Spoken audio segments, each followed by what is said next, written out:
పుష్ప 2 సినిమాకి సపోర్ట్ చేస్తూ ఒక కౌంటర్ విసిరిన జాన్వీ కపూర్. సో జాన్వీ కపూర్ రీసెంట్ గా దేవరా సినిమాతోని టాలీవుడ్ ఇండస్ట్రీలోకి అడుగుపెట్టింది. అడుగుపెట్టిన మొదటి సినిమానే మంచి సూపర్ డూపర్ హిట్ సాధించింది. సో ప్రజెంట్ అయితే బుచ్చిబాబు కాంబినేషన్ లో, రామ్ చరణ్ కాంబినేషన్ లో RC16 కూడా చేస్తుంది.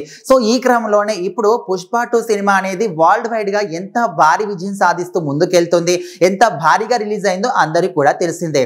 అయితే ఈ క్రమంలోనే ఇంటర్స్టెల్లార్ అనే ఒక బాలీవుడ్ సినిమాని రిలీజ్ చేయడానికి కూడా అక్కడ వాళ్ళు నిర్ణయించుకున్నారు. కాకపోతే ప్రపంచవ్యాప్తంగా పుష్ప 2 సినిమాకి మంచి బజ్ అనేది మంచిగా క్రియేట్ అయింది. సో అదే విధంగా చూసుకుంటే ప్రపంచవ్యాప్తంగా పుష్ప 2 సినిమాకి 12,500 థియేటర్లలో మాత్రం స్క్రీన్లు ఇవ్వడం జరిగింది. సో ఈ సినిమా ఉండడం వల్ల ఏదైతే ఇంటర్స్టెల్లార్ సినిమా రిలీజ్ చేస్తున్నారో అది ఈ సమయానికి 10 సంవత్సరాలు పూర్తి చేసుకుంది. సో పూర్తి చేసుకున్న సందర్భంగా రిలీజ్ చేస్తున్నారు కాబట్టి ఆ సినిమాని రిలీజ్ చేయడానికి థియేటర్లు మాత్రం దొరకలేదు. సో కొంతమంది ఈ విషయాన్ని పట్టుకొని తెలుగు సినిమా ఇండస్ట్రీని మాత్రం విమర్శిస్తూ మాట్లాడుతున్నారు. సో అలాంటి వాళ్ళకి గట్టిగా కౌంటర్ విసురుతో జాన్వీ కపూర్ మాత్రం ఒక రిప్లై ఇచ్చింది. మీరు ఈ విధంగా సినిమాని ఎందుకు వేరే చేసి చూస్తున్నారో, మీదైనా సినిమానే, ఇది కూడా సినిమానే కదా, భాషలు వేరైనప్పటికీ అంతా కూడా సినిమా ఇండస్ట్రీనే, మనకి మనమే సపోర్ట్ చేసుకోకపోతే బయటి వాళ్ళు ఎవరు వచ్చి సపోర్ట్ చేస్తారో, ఈ విధంగా మీరు మాట్లాడడం మాత్రం కరెక్ట్ కాదు, తప్పుగా మాట్లాడుతున్నారనే విధంగా జాన్వీ కపూర్ మాత్రం రిప్లై ఇచ్చింది. సో మొత్తానికి చూసుకుంటే పుష్ప 2 సినిమా అనేది ఎంత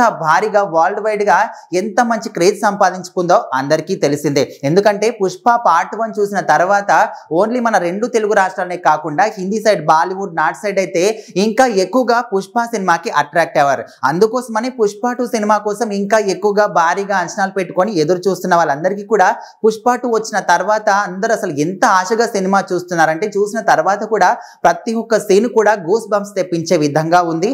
ఖచ్చితంగా ఈ సినిమా మాత్రం వన్ ఆఫ్ ది రికార్డ్ సృష్టిస్తుంది. ఇప్పటి వరకు వచ్చిన ఏ సినిమా రికార్డ్స్ కూడా పుష్ప 2 సినిమా ముందు పనికి రావు అనే విధంగా అందరూ కూడా ఫీల్ అవుతున్నారు. సో ఈ క్రమంలోని ఇంటర్స్టెల్లార్ అనే సినిమా రిలీజ్ చేయడానికి ఇక్కడ స్క్రీన్లు దొరకకపోవడం వల్ల హాలీవుడ్ సైడ్ నుంచి అదే విధంగా కొంతమంది ఇక్కడ ఉన్న వాళ్ళు కూడా ఈ సినిమాని విమర్శిస్తూ అవసరమైతే రకరకాలుగా మాట్లాడుతున్న క్రమంలోని జాన్వీ కపూర్ మాత్రం ఈ విధంగా రిప్లై ఇచ్చి అందరికీ కూడా గట్టిగా కౌంటర్ విసిరింది. అంటే ముఖ్యంగా చూసుకుంటే అది టాలీవుడ్ సినిమా అయినా, బాలీవుడ్ సినిమా అయినా, హాలీవుడ్ సినిమా అయినా, ఏ సినిమా అయినప్పటికీ కూడా అది సినిమానే. సినిమా రంగం అంతా కూడా ఒకటే, భాషలు వేరైనప్పటికీ అన్ని సినిమా రంగాలు కూడా ఒకటి, మనందరం కూడా నటిస్తున్న వాళ్ళమే, మనందరం కూడా యాక్టర్స్ మాత్రమే. సో అలాంటిది మీ సినిమా మా సినిమా అనే విధంగా వేరు చేసి మాట్లాడడం కరెక్ట్ కాదు. ఇప్పుడు ఆ సినిమా అంత మంచి భారీ హిట్ ఉంది కాబట్టి అందుకోసమనే అన్ని థియేటర్లు దానికి ఇచ్చారు. సో ఇది అయిపోయిన తర్వాత సినిమాని రిలీజ్ చేసుకోండి అనే విధంగా తను మాత్రం రిప్లై ఇచ్చింది. సో మరి ఈ రిప్లైకి మీరేమనుకుంటున్నారు, జాన్వీ కపూర్ గురించి కూడా కామెంట్ చేయండి.